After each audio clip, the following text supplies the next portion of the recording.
स्वागत है NF news पर। मैं हूं आपके साथ रोहित। बांकेपुर उपचुनाव में बीजेपी की हार हुई।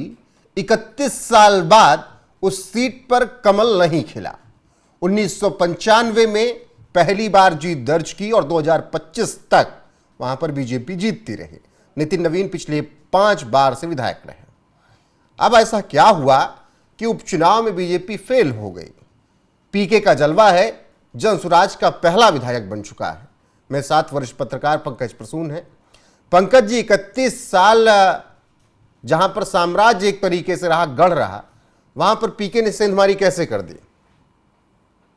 रोहित, भारत के लोकतंत्र की सबसे बड़ी खूबसूरती यह है कि जैसे ही आप अपना साम्राज्य समझने लगेंगे, उसी वक्त जनता पलट देती है। ये इंदिरा गांधी के साथ भी हुआ। उनको भी लगता था कि मेरा साम्राज्य है। उसके बाद कभी किसी जमाने में लालू यादव के साथ हुआ कि मेरा वो साम्राज्य है। लालू यादव को हराया था रंजन यादव ने जी। उसके बाद अमेठी में यही हुआ। राहुल गांधी क्या कांग्रेस के नाम पे किसी कुत्ते को भी खड़ा कर दो, यही शब्द इस्तेमाल किया था। अब मोती गांधी नाम दे दो तो वो जीत जाएगा, वहां भी उखड़ गया। भारत के जनता के साथ सबसे बड़ी खूबसूरती क्या है पता है? कि जैसे ही आप में अहंकार आया कि मैं किसी को भी खड़ा कर दूंगा और वो जीत जाएगी, उसी वक्त जनता आपको बता देती है कि we are the king. Ravishankar Prasad का एक बयान आया था और वो बयान बहुत गलत मैसेज दिया। रविशंकर प्रसाद ने कहा था एक कुत्ता बिल्ली को भी खड़ा कर देगी बीजेपी तो जीत जाएंगे। ये बांकेपुर के जनता का अपमान था। तो एक तो मैसेजिंग, दूसरी बात यह है कि बीजेपी शुरू से कंफ्यूज थी। और अभी मैं जो बात बताने जा रहा हूं वो हो सकता है कि वो बात बहुत लोगों को अच्छी न लगे। सबसे पहले बंटी को टिकट दिया गया, बंटी का टिकट काट दिया गया। अंदर की कहानी क्या है आपको पता है? चारा घोटाले में उसके फादर का नाम था, इस वजह से नहीं काटा गया था। जाके पटना के पत्रकारों से पूछिए कि बंटी का टिकट क्यों कटा, कैसे कटा, नीरज को टिकट क्यों मिला, और घोष बाबू जो कि नितिन नवीन के फादर के समय से थे और ठीक ठाक लोकप्रिय भी थे, उनको क्यों नहीं टिकट दिया। बहुत कहानी है। कहानी तो ये भी है कि भारतीय जनता पार्टी के बहुत सारे सवर्ण विधायक, बहुत सारे सांसद चाहते थे कि यह सीट किसी तरह हार जाए बीजेपी। तो क्या ये लड़ाई सम्राट वर्सेस अदर, सम्राट वर्सेस नितिन नवीन थी? ये पीके के साथ तो लड़ाई थी, लेकिन पीके एक सिंबल थे। और ये लड़ाई 2 फैक्टर्स पे लड़ी गई। ये भरत तिवारी प्रकरण और दूसरा बीजेपी के अंदर का जो वॉर है, लड़ाई, वो। और नितिन नवीन सोचिए, भारतीय जनता पार्टी के राष्ट्रीय अध्यक्ष हैं और अपनी सीट से इनको कैंडिडेट बदल देना पड़े घोषणा के बाद, तो सोचिए कि बिहार में क्या चल रहा होगा। बिहार बीजेपी के बारे में एक बात मैं बताऊं कि मैंने एक नेता से फोन किया ऐसे ही, और उनका भी टोन यही था कि अरे ये तो हम जीत ही रहे हैं, इसमें आप लोगों की क्या जरूरत है। तो मैं समझ गया कि ओ बस सवार हो गए शनि माथे पे। और उस अहंकार की हार है। ये बीजेपी के अंदर जो चल रहा है अभी समझ में नहीं आएगा। अभी तो लग रहा है कि चलो हो गया। ये उत्तर प्रदेश चुनाव में और थोड़ा सा अलग वे में आएगा। अब इस परिणाम के बाद सबसे बड़ा बयान जो आया प्रशांत किशोर का, उन्होंने तो सीधे सम्राट चौधरी पर सवाल उठा दे कि भाई वो काबिल ही नहीं है, उनको तो इस्तीफा दे देना चाहिए। तो वही मेरा सवाल है कि क्या एक लड़ाई प्रशांत किशोर के अलावा भी जो आप बता रहे हैं कि अंदर खाने थी, सम्राट चौधरी पर सबसे बड़ा सवालिया निशान इस हार के बाद?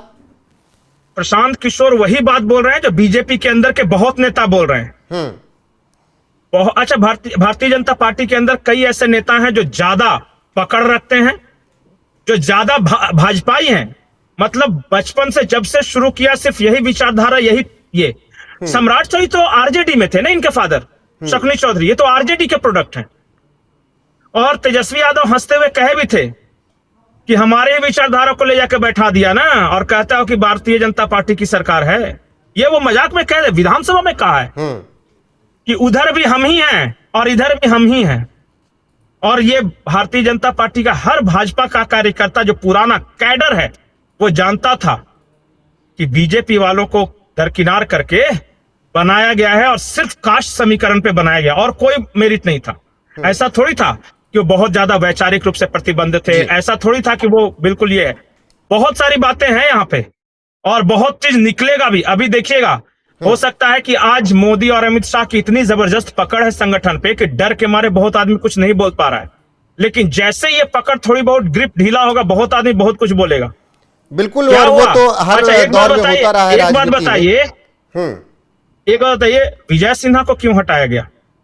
उनकी क्या गलती थी? जाके कभी पूछेगा अश्विनी चौबे का क्या दर्द है?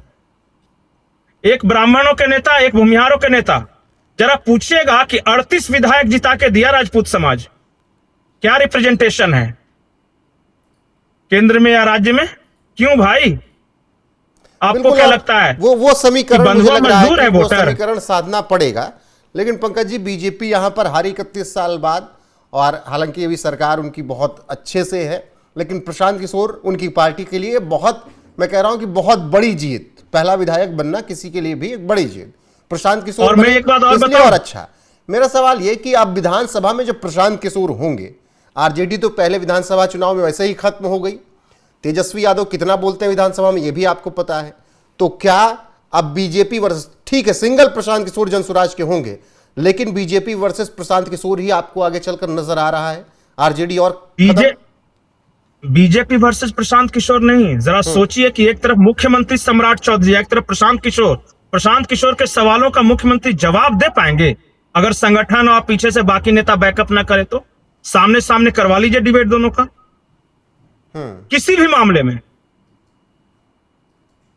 सम्राट चौधरी सिर्फ कोयरी थे इसलिए बने, कुशवाहा थे इसलिए बने, और ये बीजेपी का हर वर्कर जानता है कि मेरिट किसके पास था और बना कौन है। ठीक है, आज चल रहा है, जलवा है। आज मोदी अमित शाह जी का बहुत सारे फैसले लिए जाते हैं, लेकिन जनता जो है ना, जनता किसी की बंधुआ मजदूर नहीं है। कार्यकर्ता हो सकता है बेचारा, पद चाहिए, निकाल देंगे, अपना करियर बनाना है, बहुत तरह के फैक्टर्स हैं। और वो नजारा मैं देखने का इंतजार कर रहा हूं कि सामने से प्रशांत किशोर खड़े हैं और उधर से सम्राट चौधरी को जवाब देने दें, बाकी कोई सीनियर नेता नहीं दे जवाब। ठीक है, और तब पता चलेगा कि जवाब भी दे पाते हैं कि नहीं। बिल्कुल, उसका तेजस्वी यादव टक्कर का था। देखिए, तेजस्वी यादव की पढ़ाई लिखाई और सम्राट चौधरी की पढ़ाई लिखाई मोटा मोटी सेम ही है, तो वो दोनों मैनेज हो जाता था। लेकिन यहां पर पीके मुझे याद है, इसी बिहार की मैं बात कर रहा हूं, तेवर में आएंगे वो, और पहली जीत है तो वो एग्रेशन और वो उत्साह भी होगा। बहुत दिलचस्प रहेगा पंकज जी देखने की ये पूरी जंग। एक चीज मैं और आपको बता रहा हूं, ये जो प्रशांत किशोर की जीत है ना बिहार में, इसकी गूंज उत्तर प्रदेश तक सुनाई देगी। चलिए, और मैं अभी आपको बोल के जा रहा हूं, इंतजार रहेगा। बाकी अब थोड़ा तो समीक्षा करनी होगी बीजेपी को कि 31 साल बाद वहां से हारे, जहां से कह रहे थे कि कोई भी खड़ा हो जाए हमारे कमल के निशान पर, उसको आंख मूंद कर जनता जिता देगी। समीक्षा करनी पड़ेगी। बाकी आप लोगों की राय क्या है, कमेंट सेक्शन में जरूर बताइएगा। बने रहिएगा हमारे साथ लगातार। नमस्कार।